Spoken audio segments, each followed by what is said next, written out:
Төраган милдетин аткаруучу төраган орунбасары Аида Касымалиева менен депутат Айнур Алтыбаева Россия Федерациясынын Санкт-Петербург шаарындагы Таврия сарайында өткөн көз карандысыз мамлекеттер шериктештигине мүчө өлкөлөрдүн парламенттер аралык ассамблеясынын кеңешинин отурумуна катышты. Я искренне рада приветствовать участников Совета Межпарламентской ассамблеи СНГ глав делегаций. Жыйында күн тартибинде алгач КМШ ПАНын кеңешинин төрагасын дайындоо маселеси каралып, Валентина Матвиенко төрайым болуп шайланды.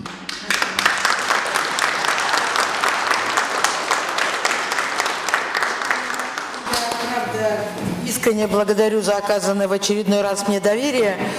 Я и вы, мы понимаем, насколько важно развитие сотрудничества на пространстве СНГ, взаимовыгодного сотрудничества для каждой из наших стран. И я считаю, что огромную роль в этом играет Межпарламентская ассамблея. Наше парламентское сообщество. Мындан сырткары КМШга мүчө мамлекеттердеги шайлоолорго байкоо жүргүзүүнү уюштуруу планы 3-чү Евразиялык аялдар форумунун жана балдар шериктештигинин 6-чы эл аралык маданий агартуу форумунун жыйынтыктары боюнча аткарылган иштер жана алдыдагы пландар ортого салынды. Форум организуется с целью создания единого интеграционного пространства в сфере международного молодежного сотрудничества и интернациональной площадки воспитания детей и молодежи содружества в духе добрососедства и взаимодействия. В 2022 году Кыргызская республика вновь приглашает школьные и творческие коллективы стать участниками уже 7-го форума «Дети Содружества» на берегу Лучезарного озера Иссык-Куль, который без всяких сомнений является жемчужиной Кыргызстана.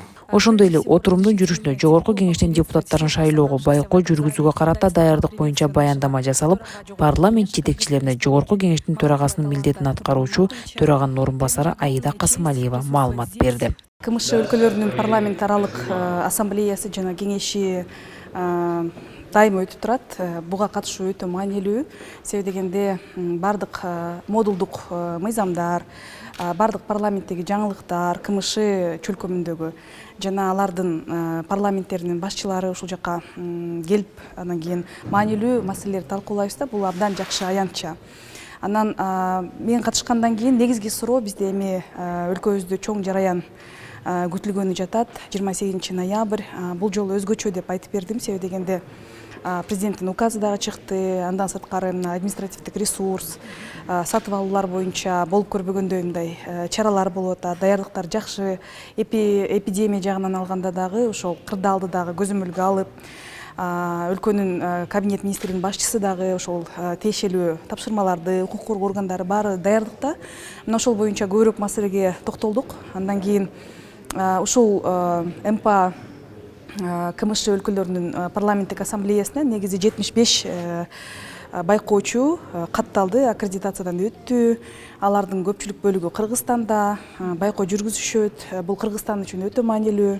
Ошо эл аралык байкоочулардын калыс, ачык шайлоолордун өтүшүндө жардамы жана мониторинг жүргүзүшү. Иш чаранын жүрүшүндө тараптар көз карандысыз мамлекеттер шериктештигине мүчө мамлекеттердин алакасын чыңдоо боюнча пикир алмашып, анын ичинен парламенттик кызматташтыкты өнүктүрүүнү бекемдөөнү ниет кылышты. Каждый год мы расширяем наше взаимодействие, содействуя не только взаимовыгодному экономическому сотрудничеству, что очень важно, гуманитарному сотрудничеству в сфере культуры, образования, науки, здравоохранения.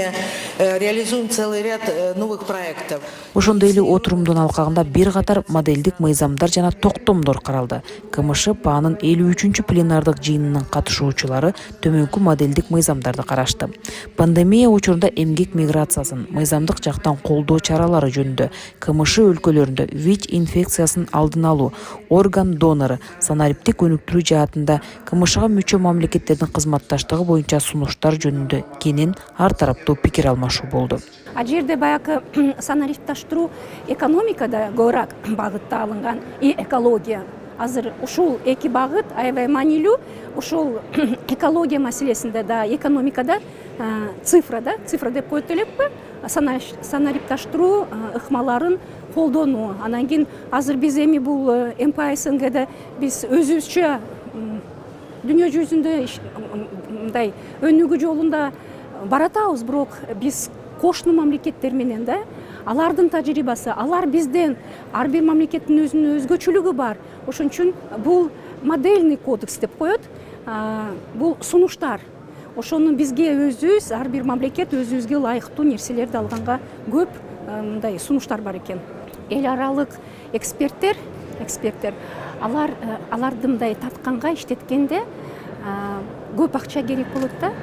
Менимче ушул бул аянтчада алардын тажрыйбасын да, алардын сунуштарын мындай өзүбүздүн улуттук мыйзамдарда иштеткенин да мүмкүнчүлүгү бар. Кошумчалай кетсек, КМШП 1992 жылы 27 мартта түзүлгөн.